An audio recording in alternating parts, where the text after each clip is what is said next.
Right, this is Chloe Pickering, this is Talent Identification Unit, and it's Task 2. She's going to attempt to describe and evaluate a current talent identification programme in a specific sport. So, Chloe, what is your talent identification programme called? Power to Podium. Alright, and is it for a particular sport? It's for skeleton. Excellent. Right, so, what is this talent ID programme aimed at? Who is it aimed at? It's aimed at males and female athletes aged between 17 and 25 that want to see if they can get become professional Olympians in a different sport. Right, good. So what level do they have to be at? Do they have to be competing at any sport at any level? They have to be competing at regional level or above. Right, good. Whose programme is this? What sort of like company or body is doing this? UK Sport. Yeah, good. So that's done by the government. Yep, so that's run by that. So if you're not interested in skeleton or have never done it before, can you still apply? Yeah, you don't need to have any previous experience. Right. Right, good. So if someone wanted to apply, how would they do it? They could go on to the I've got the actual website. Yeah, go on. BritishSkeleton.co.uk/the sport. Right, yep. And then what about on the UK Sport one website? Yeah, you can just go on there and follow the links. Excellent, yeah. So then what would they do? So they follow the link. And then once you apply and go through all the application phases, you'll get an email or a letter through saying if you've been invited to phase 1 or if you've been unsuccessful in the application programme. Right, good. So they get invited to phase 1. What happens on those days, or where are they, or anything? Phase 1 is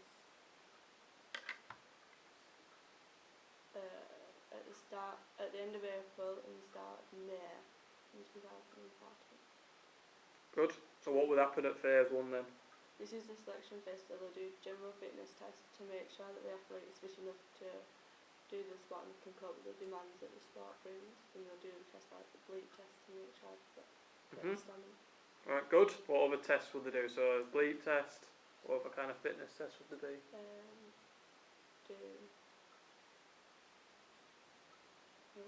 Any other general fitness test?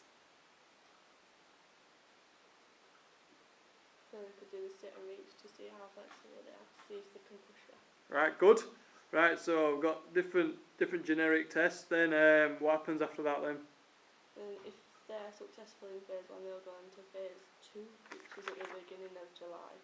And this is the identification phase, so it's sport specific. They'll do different tests to see if they have the right skill to be able to do skeleton professionally. So they'll test their power, so they could do a vertical jump or high jump. Excellent, yeah. So more sport specific ones, yeah. Good. And then after phase 2, what happens then? If they're successful in that, they'll go to phase 3, which is development phase, where they'll develop the skills that they'll need for the sport, which could take up to 6 months to a year. Excellent, yeah, good. Anything else you want to talk about that one? Anything else? If they're successful in phase 3, they'll be invited to go to a European training camp Good. in October, so the coaches can see if they're okay on the ice and they're suitable. Brilliant. That's where they'll see if they've made it onto British Skeleton. Right then, so what are the strengths of Power to Podium? It's easy to apply. It's been successful because Lizzie Arnold, wasn't it, and she won gold in the 2014 Winter Olympics. There's no cost to join, and it's specific to one sport, so we don't have to worry about. Right, good. So, because it's been successful before, so why does that help this programme then? Because they know what to look out for, they know that they can do it. Yeah, yeah. So what about the coaches and like the training programmes? Will they be good or? Yeah, they know how to improve them so that they get better each year. Excellent. Right, and then areas for improvement. What are the weaknesses for Power to Podium? People between 17 and 25 can't apply if you're younger or older than that.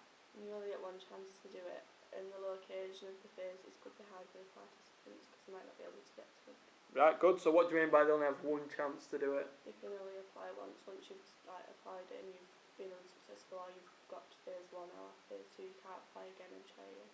Right, do you reckon they always find the right talent, or do you reckon some people might just sort of slip through the net?